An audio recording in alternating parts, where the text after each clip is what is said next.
Focus, focus, focus. I serve on the advisory board of a number of different startups, and the one thing I remind them is stick to your core competency. You can't be all things to all people. You need to think every single day when you wake up, what's the number one thing I have to do to survive, thrive, and grow? And anything else that does not directly contribute to that quantitative value that you've placed as your measurement needs to go away. So bottom line is focus.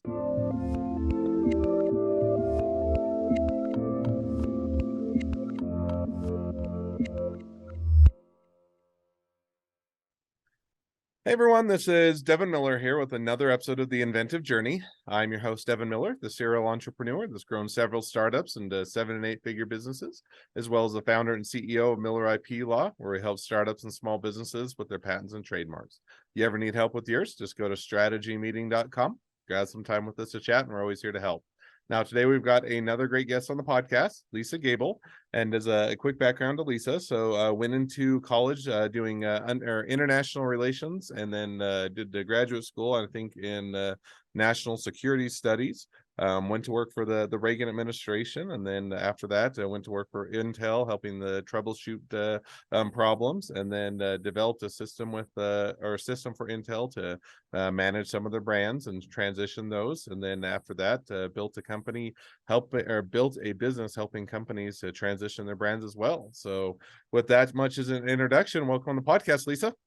Thanks for having me. It's nice to see you again. Absolutely. Good to chat with you. So I gave a quick walkthrough to a much longer journey, but why don't we rewind and expand that a bit? So tell us a little bit how your journey got started, an undergraduate studying international relations. Well, I studied international relations at the University of Virginia and did two things. One is every summer I went to intern in Washington. And when I was 19, I was offered a job in the Reagan administration. So I ducked out of school for a period of time. I was already ahead in my hours and worked for Ronald Reagan, actually talking about the privatization of student loans and how that whole process was going to work for students. I was putting myself through college, so it was an issue that I was personally knowledgeable about. During my time in Washington, I met someone who had something called the Monroe Freedom Foundation. And I went to them and said, I want to attend the National Security Studies program at Georgetown. It was a program focused obviously on national security. It was designed for military personnel and intelligence agents who are making their next rank, mostly men in their 30s, 85% men, a lot of colonels who were going for their first star. And I was 21 years old when I got into the program, obviously in the minority, and was working full time at the Pentagon, focused on dual use technologies that had military and civilian use. So now you did that. Now, just to maybe unpack that, do you do that all during while you were still going to school, or was that transitioning to while you were after? Kind of, how did that go? No, I did everything at the same time. It is a really bad habit of mine. So I was going to school and right there with nighttime, you. weekends, everything. I just kept going. Hey, I'm right there with you. By the time I was done, I had 4 degrees. I double majored in both of them, or did dual degrees in both of them, and had kids and the family, and worked and started a business and all the in between. So I'm right there with you as far as packing it in as much as you can. So now you finished or did that while you're in school, and you went and got I think also went to graduate school and got a degree there as well. Is that right? Right. So the graduate school was at Georgetown. That was the National Securities Program. And so I was going to work at the Pentagon during the day and as a Reagan appointee during the Cold War. And at nighttime, I was going to school. My classes were actually taught at the Pentagon because, again, it was servicing military personnel who were going for their first stars. And then I moved over to the White House and I had the opportunity to work at the White House for the final 2 years of the Reagan administration and the transition to George H.W. Bush. But during that time period, I was recruited by a man who would become the CEO and chairman of the board of Intel Corporation. At that point, he was senior vice president of manufacturing and talked me into moving out first to Arizona, via Taiwan into California. And I actually was at Intel really during their major growth period. From when I joined, they were $1 billion company. And when I left, they were an $11 billion company. And I'm sure it was all to do with you. You build that there $10 billion, right? No, that's Well, awesome. I got heavily indoctrinated into job one and a lot of governance and a lot of fiduciary responsibilities that went in and making sure that our investments were fully protected. And since you're an attorney, you can appreciate the necessity of protecting your brands. Absolutely. So sounds like it was a great opportunity. And how long were you there at Intel doing that? I was at Intel for 5 years, and I my last troubleshooting project was that Intel had lost their first consumer trademark. It was called the x86 trademark. If anybody's watching that remembers those big billboards with the red X through them in order to get people to move from one semiconductor chip to another through their computer purchases. And Intel didn't understand why they lost the trademark. And so I was asked to go around the world, dig in, meet with a number of consumer brands. At that time, I got to go to Lego in Europe. I got to spend 3 days there digging down in their brand group, got to meet with British Airways, Louis Vuitton. It was really a lot of fun, to be honest with you, and came back and looked at how Intel was going to be managing its brands in preparation for the investment that the company would make in the Intel Inside program. And at that point, after I rolled out the program, I got to thinking, well, if Intel had these legal problems and they had a difficulty transitioning from a Let me business. just dive in, just because I definitely want to hear where that took you. But I'm just curious, and probably some of the audience, to fill in the gap, because you mentioned that they lost the trademark, and at least for people that are or know the trademark or otherwise saw that growing up, what did you find out, or what did you figure out as far as what was that the cause of it? Sure. Well, essentially, Intel treated the trademark one as a generic mark. And so there was nothing that we did to differentiate our own respect for the trademark itself. Secondarily, as you all know, it's very difficult to trademark numbers. And so we had built the entire operation, spent hundreds of millions of dollars, gotten people to recognize the 286, 386, 486 as the chip you would look for in your computer. The problem is that AMD started using that same process. Pretty happy that Intel had carved out a recognition that the brains of the computer was an important decision-making factor. And Intel sued them, and they lost. 7-year lawsuit. And the other is just really getting down to basics. I think one thing that an attorney I worked with at Intel said, it's like the brand managers were a woman who was pregnant, had gone through the entire 9-month gestation process, had the baby, and then just sort of dumped it over to the side. What they didn't realize that you had to manage the mark, and that included enforcement processes, treating the trademark like an adjective, not like a noun, as well as ensuring that it was always represented in the same fashion, both in the written form as well as visually through the logos that we were using.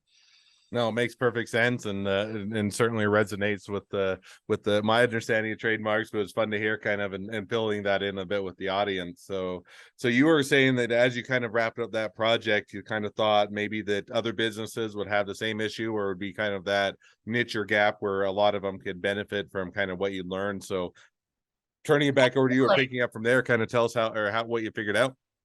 Sure. So basically, I left Intel with one client. My client was Chimple Navigation. They were the ones who made the GPS systems for basically the first Iraq war under George H.W. Bush. And essentially I had one client. And so I went all over Silicon Valley. This was right before the dot-com boom. And I met with Apple and Oracle and all of these companies and said, you're going to have the same legal problem. You're going to move from business to consumer. You want to start marketing to consumers in the same way that Intel and then later Microsoft did. And I can help you do that. Well, the bottom line is nobody had had any problems yet. And so about 18 months into it, I was thinking I was crazy, as was my mother, because I'd left this amazing job. And all of a sudden, my phone started ringing off the hook. And it was from everyone that I had met with saying, you were in our office 18 months, 12 months ago, 6 months ago. We have the same problem. And I basically started a business that I grew from being a sole proprietor to 20 executive level women in a very short period of time to manage the influx of requests that we were getting to help companies transition from business to the business to consumer market space right when the dot-com boom was getting ready to take off. No, it makes good sense. Now, one question or a couple questions, but one that you hit on is it sounds like, so you left, one had one or client, not a huge foundation for the business. And it also sounds like, if I understand what you said, it took 12 to 18 months of basically loading the pipeline, waiting for clients to come in as you're trying to do it. So how did you survive during those 12 to 18 months as you were trying to get the business up and going and get those clients in the door? Yeah, well, one thing I did is I am a maniacal saver. And so before I left Intel, I made sure that I had 12 months of enough money to pay my mortgage. That's what I was focused on. As long as I can pay my mortgage for 12 months, I will do that. Secondarily, is I affiliated with a brand management organization that had a number of different clients in a variety of spaces, including cruise lines. And I took small projects from them. And the final thing is I lived off ramen noodles and peanut butter and jelly. Hey, all of the above is part of what you have to do is get things going. You have to be scrappy. You have to probably have some savings, and then you have to be willing to sacrifice to get to where you want to go. So now you said, okay, so you waved out that 12 to 18 months, started bringing people on board. Now give us an idea as to how long, because you started out kind of as a one-man band or one-woman band, and then you built it to having a lot of executives and a much bigger company. What kind of what period of space of time did that occur, and kind of how did that growth occur? So basically, it was from a little before 1996. I think I left Intel in 1994. The phone calls started coming in around February of 1995 or a little thereafter, and we really started growing the company. One of the first things that I worked on, though, was one of the first websites. It's so hard for people to remember, except those of us aren't old enough to do so, when the web didn't exist. And my sister, who had been comptroller of a bank and had been a CPA with a large accounting firm, she was also working with banks, helping them get online. And we started comparing notes. And what we looked at was the similarity of what we were doing for our clients. What we were recognizing is that when you had to take everything that you were doing, all your communications and all your marketing and all of your consumer touch points, and put them into one screen, that very process amplified every dysfunctional process you had in your company. It amplified how many redundant systems there were, how many people had their fingers in the pot, where there were conflicts between information from one place to another place.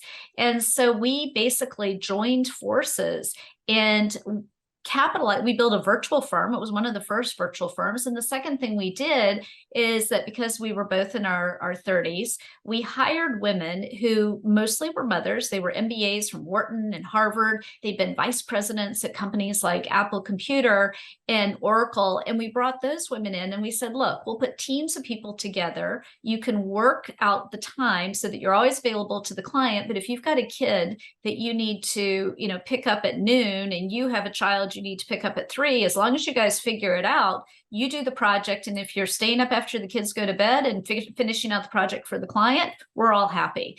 And we were one of the first companies to do that. That the whole gig economy was a new concept. I remember we were so proud that we had these things called ricochets that we would tape onto our computers, and they had this satellite beam that would go up, and we were sitting out on the playground in 1998 with our ricochets attached to our computers, so proud that we could do emails. We've come a long ways. Absolutely. No, and that's kind of it's fun. It's always interesting to look back and see how things have evolved, and how where websites were new, or like everything else were new at one point, and now it's pretty ubiquitous and everywhere. And yet kind of figuring that out, being at the forefront, is always kind of fun to see. So now so you guys have been in their business for how long then? We had our business basically from 94, seriously operating until about the end of 2002. We went through the dot-com boom. We went through the dot-com bust. Because we were the process people and we were actually helping people streamline operations in order to save money, we were able to maintain our client base for 2 years after the bust. And then we both had some personal situations, one of which caused my husband and I to make a decision to move back to the East Coast. And at that point, we basically downsized the business. The other is that California unfortunately changed its laws related to having contractors. And it was something that the system was so onerous that even though we had business, we finally made a decision that maintaining a tax relationship with the state of California was not worth it. So now, so you come back, makes sense. Bring back to California. A lot of nice things about California, the tax system, and some of the ways that they approach or managing businesses would be different than how I would approach it. But you come back and downsize the business, kind of take a different direction. So where did things go from there? Because that you said that was around 2002. 2002. So my husband had a serious illness, and so we were taking some time off in order to deal with that illness. He'd had a whole series of different operations, and so we were moving closer to home so our parents could help with my daughter, who was very small at the time. However, during that time period, I actually ended up being one of the top fundraisers for George W. Bush's reelect. And so in 2004, the president asked me if I would be the US ambassador to the World Expo in Japan. And that was a program that dated back to the World's Fair, 150 years. However, the crux of the matter was I was to run the first privatized operation. In the past, government funds had paid for U.S. participation, and there was a law passed in 1998 and that said no government funds could be used because my predecessor had been indicted, investigated by the FBI, set up offshore bank accounts, spent a whole lot of government money poorly. And so Congress got upset. It was a reoccurring theme throughout World's Fairs. If anybody's read Devil in the White City, you can catch up on how bad they're managed. So I was actually brought in to set up the first privatized operation, which I raised $32 million and kicked it off. And we focused on job creation because we partnered with the auto industry. All right. So no, makes sense, and sounds like it was a good pivot overall, or a good adjustment. So now catch us up just to kind of where things are at today, so that's been a good journey, and sounds like, you pivot and adjusted and kind of took it a few different directions, but kind of walk us through, where are you at today, or how are things going? Or is the business still alive? Is it growing? Is it dead? Did you go off to something else? Did you come up with a new idea? Did you say, hey, I'm going to make an exit and go live on an island, or kind of where are things at today? Well, basically, one of the things I did is that I end up becoming well known for turnarounds. Essentially, the World's Fair was a turnaround. Some of the activities going on with the high tech companies were turnarounds. And so I was brought in from 2009 to 16 by the food and beverage company CEOs to help turn around a relationship they had with, which was negative, with the government as regulators, as well as the public health industry. We changed the manufacturing processes to produce lower calorie products, basically taking 6.4 trillion calories out of the marketplace, and really leaning into selling lower calorie foods. That led into me being recruited to turn around the world's largest food allergy research organization. So I've stayed in the health and wellness space and really have developed an expertise in the area of food as medicine, which essentially is medically tailored meals or composition of food to help support diet-related diseases. So whether that's cardiological problems, obesity, Crohn's and colitis, food allergies. And today I serve as an advisor on health and wellness issues for a number of different startups. And I wrote a book about all the turnarounds that I did. You can see it in the back, and it is called Turnaround, How to Change Course When Things Are Going South. And it ended up being on the Wall Street Journal and USA Today bestseller list. Awesome. Well, sounds like a pretty good journey, and a lot of fun events and activities along the way. So awesome. Well, now as we've kind of caught up to a bit of the present day of the journey, great time to transition to the two questions I always ask at the end of each episode. So we'll jump to those now. So the first question I always ask is, along your journey, what was the worst business decision you ever made? What'd you learn from it? Yeah, the worst decision I ever made, although it was also a good decision. I learned a lot as I accepted a executive level position, a senior vice president level position at one of the largest food and beverage companies. And what I learned about myself is that I run really, really fast because I'm always moving things quickly. That doesn't necessarily fit within a Fortune 500 environment. So it wasn't quite the fit I was looking for, nor was it the fit that they were looking for. So I learned that I do best when I am brought on board by someone to make change very, very rapidly, but that when I have control of the change.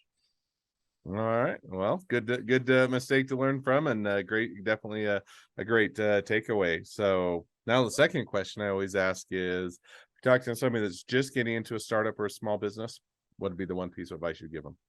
Focus, focus, focus. I serve on the advisory board of a number of different startups. And the one thing I remind them is stick to your core competency. You can't be all things to all people. You need to think every single day when you wake up, what's the number one thing I have to do to survive, thrive, and grow? And anything else that does not directly contribute to that quantitative value that you've placed as your measurement needs to go away. So, bottom line is focus.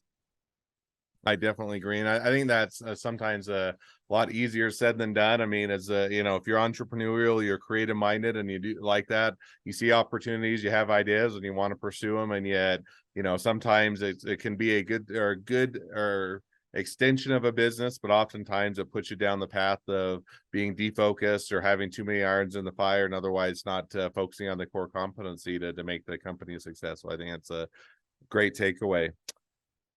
Well, now as we wrap up the episode, if people want to reach out to you, they want to be a customer, they want to be a client, they want to buy your book, they want to be an investor, they want to be an employee, they want to be your next best friend, any or all of the above, what's the best way to reach out to you, contact you, find out more?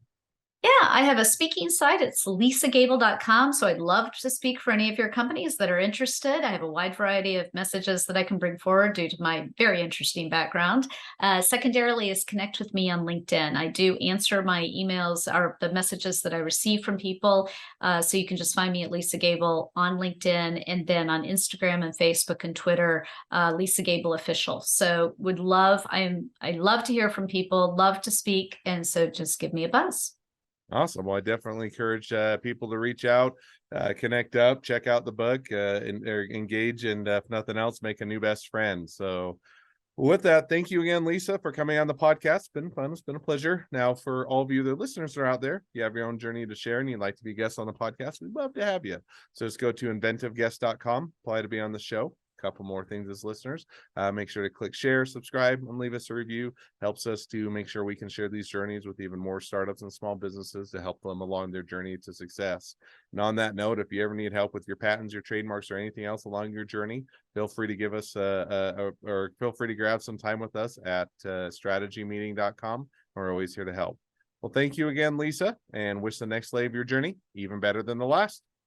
Great. Thanks for having me.